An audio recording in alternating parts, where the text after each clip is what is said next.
Thank you, thank you, thank you. And I know many of our elected officials have been recognized here today. Keep enjoying the summer, the fall, because we're back in Albany before you know it. We've got a lot of work to do, a lot of challenges to meet and to solve. We have our spectacular Commissioner of Labor, Roberta Reardon. Give her a huge round of applause. And you heard Mario Salento, the head of the AFL-CIO, is right here in person, the one and only. Rich Morocco, HTC president, HTC in the house. Gary LaBarbera, the head of the Building Trades Council. And Wayne Spence, our PEF president, and other laborers who've been recognized. Listen, folks, I'm just going to tell it to you straight. Okay. What is happening in our nation's capital is having a profound effect on people's lives in our own state. Let me give you a few examples. Just go back to when all those tariffs started. Remember, tariff means tax. It's an additional tax on everybody's products and on our businesses. We're starting to see companies shutting down or laying off people in manufacturing and in hospitality and in small communities all across the state, but particularly along the Canadian border, because guess what? The Canadians still aren't real happy with us. I was just up in Quebec trying to reset relationships because we have an incredible synergy across the border, especially for our northern counties. But so that's having an effect on tourism and trade up in that area. So people are going to start losing their jobs, and some already have. That's number one, the tariff effect. Number two, the cuts that we're seeing in healthcare, people losing their premiums. Now, you know what this means? Let me just put this in context for you. What this fight in Washington is about as we speak. Why our leaders, our Democratic leaders, are standing firm. Because they're trying to eliminate the Affordable Care Act subsidies. Okay, some people don't even know they're getting them. Let me lay this out. If your family making $88,000 a year, right now you're probably paying about $8,000 in health care premiums. Because they're subsidized, because insurance is so expensive. But when these subsidies are eliminated, and they will be if we don't win our fight, that cost will go up to $24,000 a year per family. Factor that into your budgeting at the end of the month. Plus the cuts to Medicaid.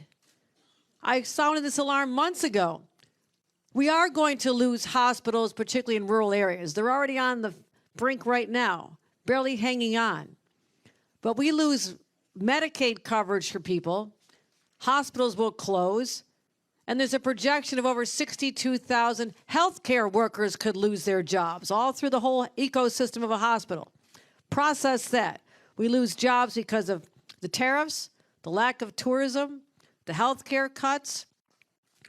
And guess what's happening to our friends who are federal workers? We have 115,000 federal workers in the state of New York. We're proud to have them. They're being told now by the president, in violation of law, that we may not call you back and we may not give you back pay. Well, you can boo that even louder because that's really bad.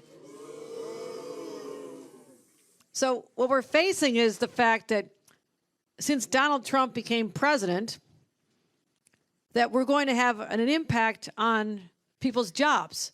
And I didn't even mention, Gary's behind me, 15,000 good-paying union jobs are on hold right now because of the Gateway Tunnel and the 2nd Avenue subway being told we're not going forward. So process that one. And even offshore wind and solar, our renewable energy fight. Those are all good-paying union jobs. And I was able to save the ones with offshore wind on Long Island. That was 1,500 jobs. But my friends, add it all up. We're talking about a lot of jobs, union and non-union jobs that are on the line. So this is a scary time for New Yorkers. There's already a lot of stress on our families. And working with our legislature, and I want to thank our leader, Andrea Stewart-Cousins, and our Speaker, Carl Heastie, and all the members of the legislature for fighting hard with us this last session to make affordability the centerpiece of our accomplishments. And I'll tick them off again because I am so damn proud of these. Right now, inflation rebate checks are hitting the mailboxes October and November. That's over $400 for many families to help pay their bills. And if you talk to anybody who gets that check, you're going to see a big smile on their faces. They're happy to get that. Increasing the child tax credit that was zero for children newborn to 4-year-olds. It was zero when I first became governor. We worked hard, and now parents will get $1,000 for babies, little toddlers, $500 for the older children. We're picking up the full cost of school breakfasts and lunches. You know what that adds up to? I'm telling you, you're happy because you don't have to make the lunches anymore, right? That's what I had someone walk up to me on the street the other day. This man, he goes, "You just gave me an hour back in my day." I said, "What are you talking about?" I'm thinking maybe it's, the subway rides are going faster. There's something. What is this? He said, "I used to have to get my kids up, get them to eat breakfast. They didn't want to sit still. I had to make breakfast, feed the kids. Then I had to push that over there and then make the lunches and go shopping for all the groceries." And he says, "You gave me an hour back a day and an average of $1,600 per child per year that you're not spending." That's money back in people's pockets. And the largest middle-class tax rate cut in 70 years. We got that done as well. So that all adds up to about $5,000 back in New Yorkers' pockets. Really proud of that. We worked hard. It's good. So we're doing this over here.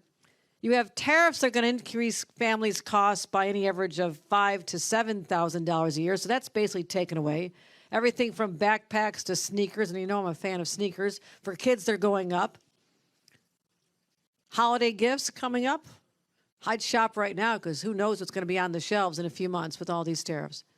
So a family that's under this stress and the primary breadwinner loses their job. For all the reasons I gave and other factors as well. They lose their job. Up until October 6th, that family could only look forward to $504 per week to support the family. That's not going to pay those bills. It's not going to add up. Utilities are going up. Prescription costs are going up. Healthcare is going up. Everything is going up. The groceries. And we said, no more. No more. And the reason we couldn't do it earlier, and our leaders know this, and Rich Morocco was in my ear for years on this one. Rich. And Mario said, we've got to get this done, and Gary and Wayne and all of our other leaders, they said, the challenge is because during the pandemic, we had to borrow a lot of money to cover unemployment insurance. Roberta Reardon probably still has PTSD I worked closely with you during that crisis because we had millions of New Yorkers who needed unemployment benefits that they never dreamed they'd be asking for, never thought they'd be out of a job. But no one foresaw a global pandemic, and the epicenter was our own city and our own state. So we had a big deficit. In order to be able to ever increase how much we could pay people for unemployment, to increase those weekly benefits, we had to pay off that huge debt. And I'm saying huge. It was $7 billion. But we made the determination. We can pay that off and take that burden also off our businesses. I'll tell you, the businesses are very grateful because they were having to pay this back, but also give us the ability to pay that off and now to be able to increase that amount of money for the first time in years from $504 to $869. That's $1,500 more a month. $1,500 more a month, $3,500 if you're unemployed, and we got that done. So yes, we did. So we can take care of New York. We'll keep fighting back against Washington. But as long as I have the union support for issues like this, thank you, union members, and a legislature, our senators, our assembly members who support this, we're going to continue fighting for New York. You can take that to the bank because we have a lot on our plate. New Yorkers are counting on us to stand up and be their voice and know that we'll protect them every step of the way. So with that, ladies and gentlemen, let me present the microphone to our leader, Andre Stewart Cousins.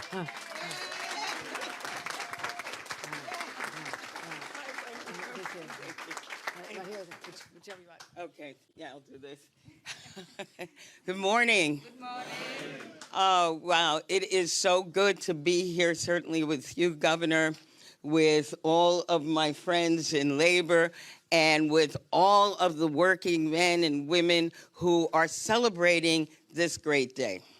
I was listening to the governor as I was coming in, and she's checking it all off. We did this, we did that, we did this. You know, amazing.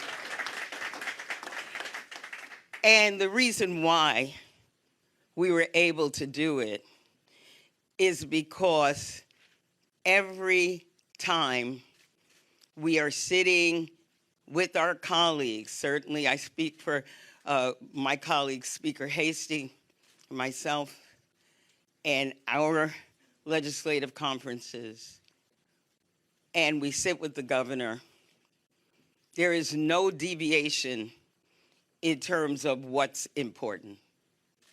We know that taking care of the lives of New Yorkers, removing obstacles, creating opportunity, building the economy, as well as making sure working people have the dignity of making sure they're safe, they're paid properly, and yes, should something go wrong, if they're laid off, if they have to go on strike, that there'll be unemployment insurance that will help make it make sense. And that's what this is. But we don't do it, obviously, in a vacuum. You see our partners, you know, Mario, Rick, Gary, Wayne, and so many others who aren't here, because every day they are talking about how do we make it better? How do we make it better? And the contrast between what we're experiencing on a national level and what we're doing in New York couldn't be starker.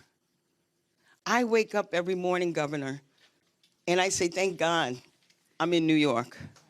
Do you say that? Yes. You know, when I'm sitting here looking at what's happening on a national level, that people have to shut down government in order to talk about giving people health care, keeping premiums in a way that is affordable. You know, we talk about how do we make sure people have health care, because we understand if you don't have your health, you can't work. You gotta have your health. So while on a national level, they're talking about taking food away from seniors and veterans and SNAP and this, they can't take away enough.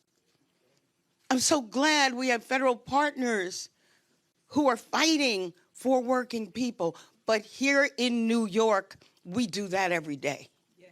Because we know what's important. We know what's important. So again, on behalf of my colleague, Speaker Hasty, who couldn't be here today, but certainly was at the forefront of this fight to make sure, again, small businesses, about 3 million of them, didn't have the burden of paying the payback of this almost $7 billion, but also all of us making sure that working people now, at least if they're laid off, have an opportunity to be able to meet their expenses. So on behalf of the Assembly, on behalf of the Senate, and certainly in partnership with the governor, thank you, thank you, thank you for making us New York and giving us great labor leaders. And I bet you get to introduce Mario, right? Thank you. You know, ladies and gentlemen, tough times call for strong leaders. And we are so fortunate to have a leader of our labor movement here in New York, someone who's not afraid to punch hard when he needs to. But also, when we work together, we have that handshake of friendship that I know we can do so much more for the people of our state. We're just getting started. There's so much more that's required of us to stand up to this moment in history. And I could not be prouder to call him my friend, our leader of the AFL-CIO, Mario Salento. Thank you, Governor. Thank you. Does this work? Oh, good, because I feel like a stand-up comedian if I use it. I'm not as funny as Seinfeld. So let me just say first, Governor, aside from the issue here today, I want to thank you for demonstrating the leadership that we so desperately need in this country today amid all the chaos and the confusion in Washington, for setting a standard, setting a tone for every single elected official across this country on how to fight for working men and women. Governor, on behalf of the 2.5 million members of the AFL-CIO, on behalf of every single working person throughout the state and 20 million New Yorkers collectively, we say thank you for your leadership. Let's hear it for Kathy Hochul.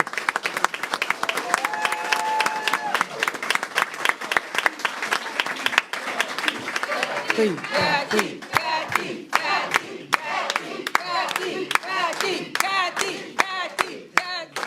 Thank you. She deserves that. She deserves that. Now, as for this issue, Governor, let me just say this. We spoke about this benefit increase many times over the last year, year and a half, and I am sure that there were times when you just didn't want to take the call. I am sure there were times where do we have to do this meeting? But you're always too polite to let on. I just want to say this, that working together with you, every single time Governor and I did meet and did have a conversation, she would leave the conversation with this: some variation of, Mario, I want to get this done. I want to be able to raise these benefits. I want to do what's right for those who are out of work through no fault of their own. Some variation of that after every single instance. And Governor, I would say in a day and age in politics where we have empty words and empty promises, you have shown once again that you all are about deed and action. And Governor, you took action on behalf of the working people of the state, and we thank you for that. That means everything. It means everything. Andrea Stewart-Cousins, let me say about Andrea. Andrea, you shepherded this through the Senate, and you made sure that it happened, and I thank you, and we all thank you for that. But for those of you who do not work with the senator on a regular basis, let me say this. When Andrea Stewart-Cousins talks about an issue, it's passion.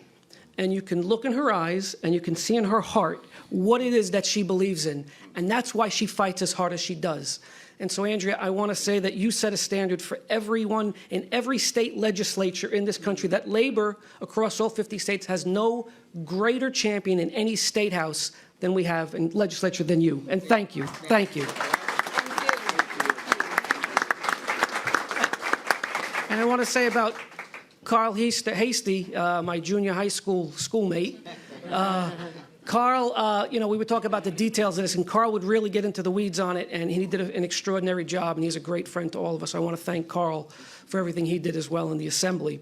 For the labor leaders who are up here, you see public sector, private sector, and building trades, and it's important because this is important to everyone. It doesn't matter what job you have or what sector you're working. This is important to everyone who has a job. Now, I am going to do something you're not supposed to do. They tell you all the time, but I am going to just point out Rich Morocco for a moment. Yes! SGC, the best president ever! The best leader ever! SGC, the best leader ever! SGC! It's true. We were able to really gain momentum when Rich became involved, and it was because of his perseverance and his intellect and his just sheer will to get this done. And Rich, I think we all owe you 2.5 million members of debt of gratitude on behalf of the entire labor movement in the state. Thank you. Thank you. Thank you. Thank you. Great, great, great, great, great, great, great, great,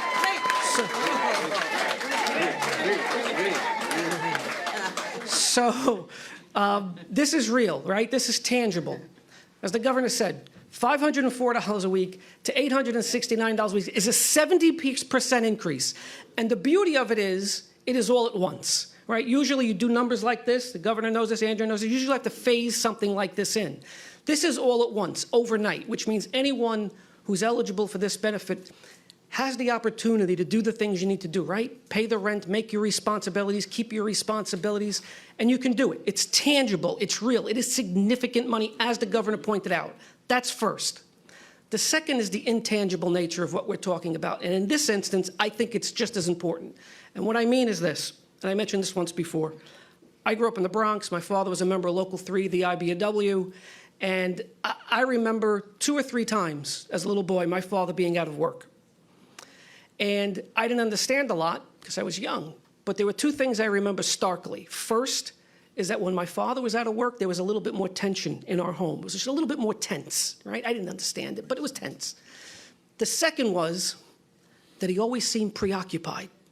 Again, I didn't understand that, but his mind he was preoccupied. And looking back on it now as an adult with a family of my own, yeah, he was preoccupied because when you're out of work, the bills still keep coming. You have to pay the rent, pay the utilities, pay your phone bill. If you have a family, you have to feed and clothe your children, keep a roof over their head. Passing this bill and having this dollar amount where it is now means that we're providing peace of mind through all the chaos and the insanity that is happening in Washington. You're able to have, lower the anxiety level for everyone who finds themselves in this unfortunate position through no fault of their own. And that means something. And in this particular case, I think it means just as much as the dollars, because it's hard enough to sleep at night when you don't have a regular paycheck coming in. But to be able to do something where you can at least cover what you need to cover to protect yourself and your family means everything if you're in that position.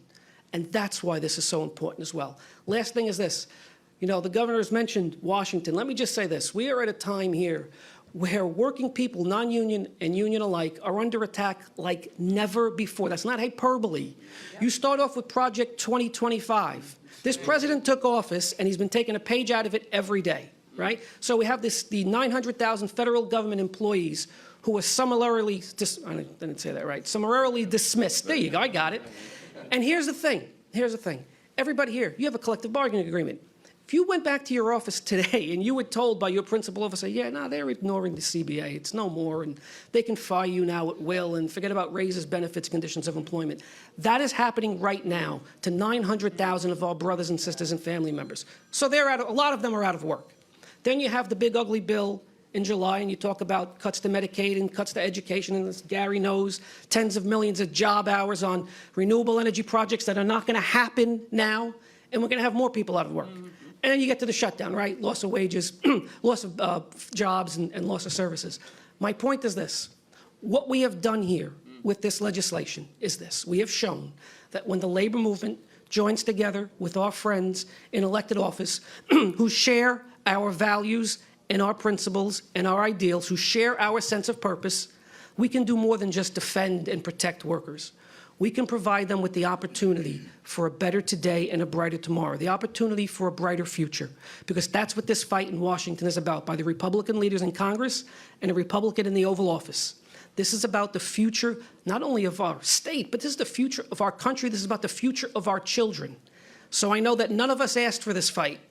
But I know when labor joins together with our governor and our Senate Majority Leader, we can not only defend ourselves, but we can win this fight. And together, we will win this fight together. Thank you very much. Thank you. Thank you. And it is my honor to introduce my friend, the president of the Hotel Trades Council, Rich Morocco.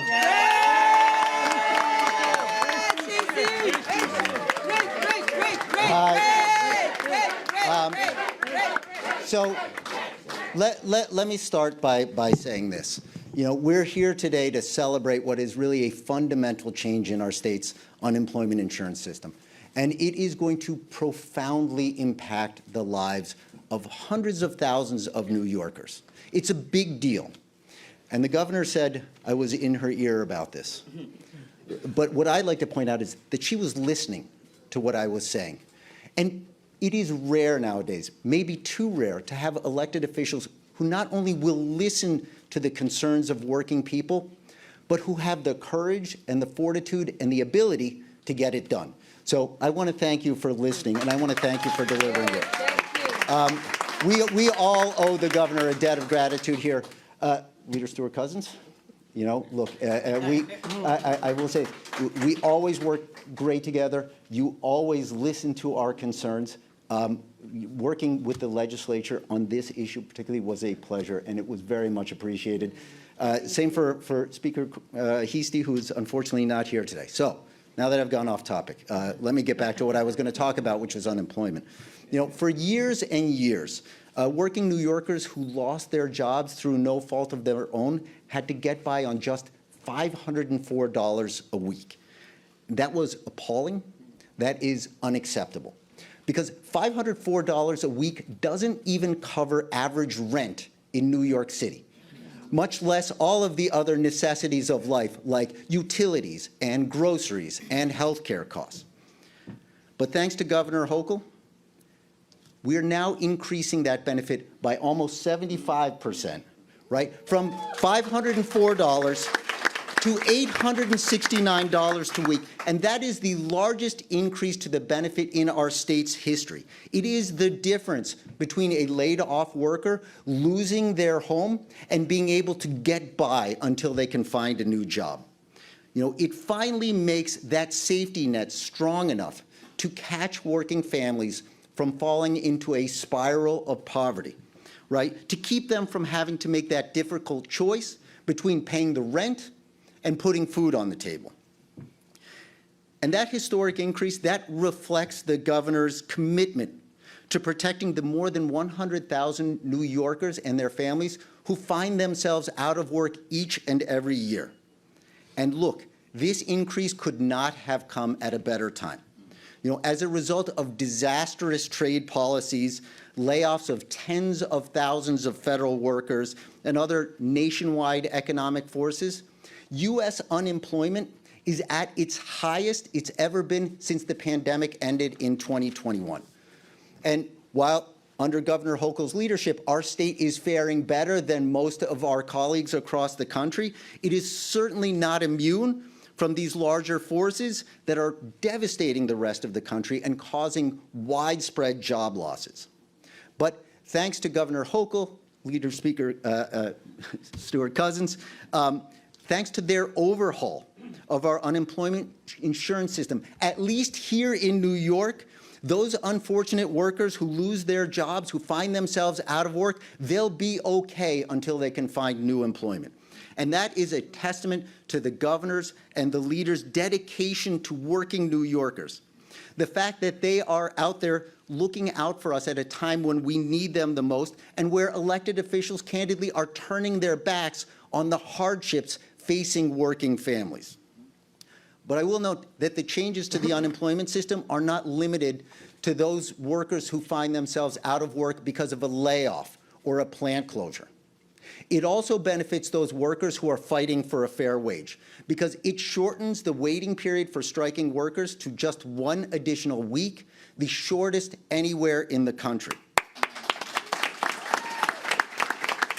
And that's because the governor believes that working people have a right to fight for a fair contract.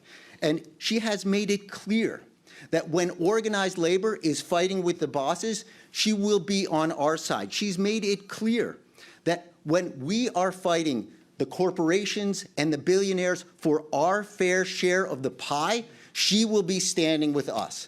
And for that, we are grateful to the governor, we're grateful to the leader. Thank you both for your support. Thank you, everybody.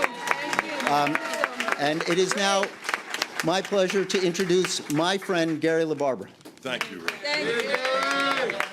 Thank you. Thank you. Good morning. Pleasure for me to be here. So I want to say 2 things this morning. I mean, you've heard a great deal about the accomplishments with this increase in unemployment insurance. And I want to thank Governor Hochul for her commitment and dedication to working families in the state of New York, as well as Leader Stewart Cousins and Speaker Hasty. You've heard from Mario, you've heard from Rich about the relationship that organized labor has with the governor and our legislative leaders. And it, in my opinion, is a unique relationship where there are these open door policies where we can have intellectual conversations. We have an opportunity to voice our concerns and what we believe is in the best interest of working people. And we have a governor and a leader and a speaker that listens. I think Rich was very, very on point when he said that. So we thank you very, very much. In the construction industry, you know, we literally fight for every project, whether it's going through legislative processes, zonings, fighting with developers to have these developers build with union construction workers, because we don't have a permanent job. We build careers, but we build careers from one project to the next project to the next project. And why I say that is it's not uncommon for construction workers, whether it's seasonal or just on the flow of work, to be laid off. And as pointed out, this increase to $869 makes the difference. This makes the difference between potentially losing your home, as has been said, and not losing your home. Makes the difference from being able to pay your bills. You know, the income stops, but the bills keep on coming. And I just don't want to be completely redundant, but this has already been said. But moving off that topic for 1 minute, I do want to say something that I think is really important, especially now with all of the crisis and uncertainty, what's going on in Washington. You know, certainly in the construction industry, New York State, and this is in other industries as well, has the strongest labor standards across the board than any other state in North America. And I can attest to that because the things that we accomplish and have accomplished over the last several years with the leadership of Governor Hochul and the leadership of Andrea Stewart-Cousins and the Speaker really are precedent-setting.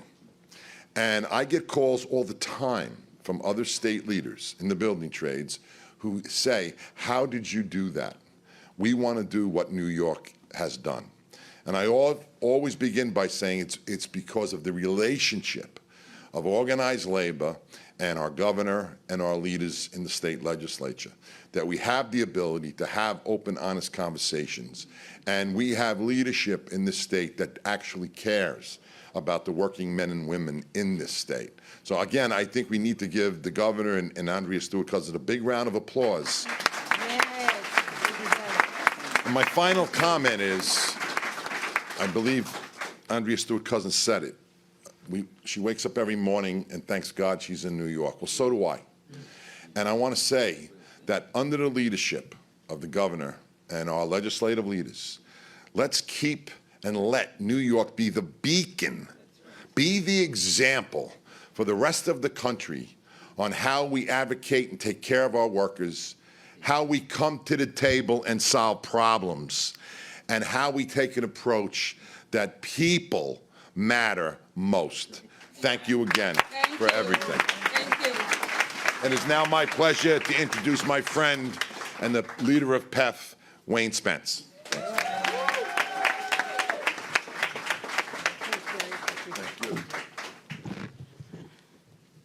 Is labor in the house? Yes.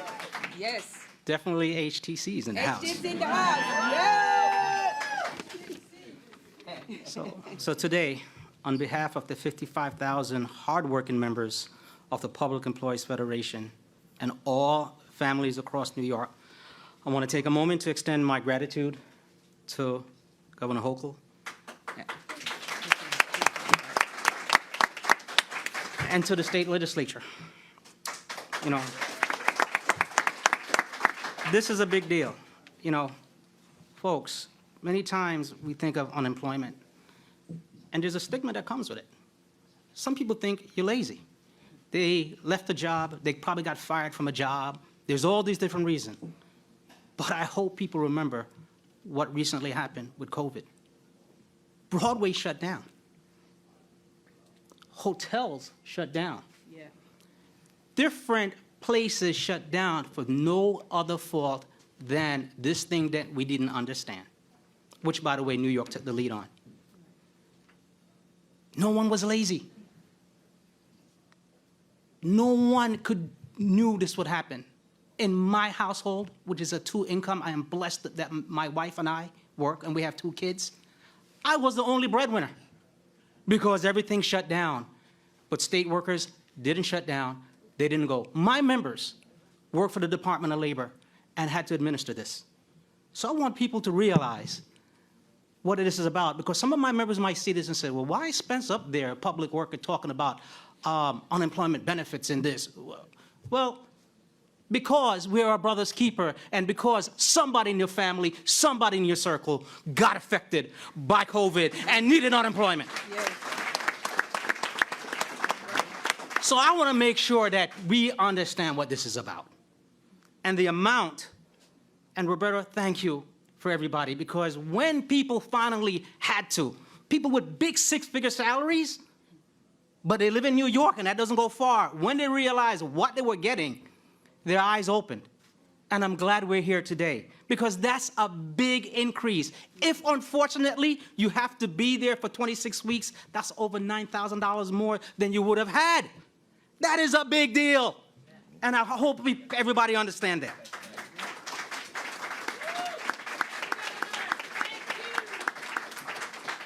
You know, so for families, you know, facing impossible choices right now, this increase, again, means hundreds more dollars a week so that lights can stay on, rent can get paid, medicine can be within reach, and dignity.